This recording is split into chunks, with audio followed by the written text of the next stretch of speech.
Hello everybody, we're glad to welcome you on the HardReset.Info YouTube channel, and today I would like to demonstrate that you can start a meeting in Teams. So to begin with, open up the app on your device, then enter the chat section at the bottom. There are 3 tabs as you can see.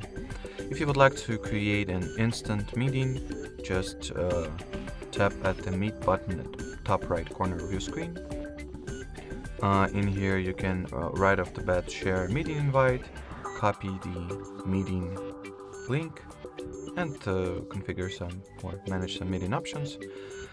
There are not many to be exact, so you can set well, if the people that will join your conference will be able to bypass lobby or not, and who can present also.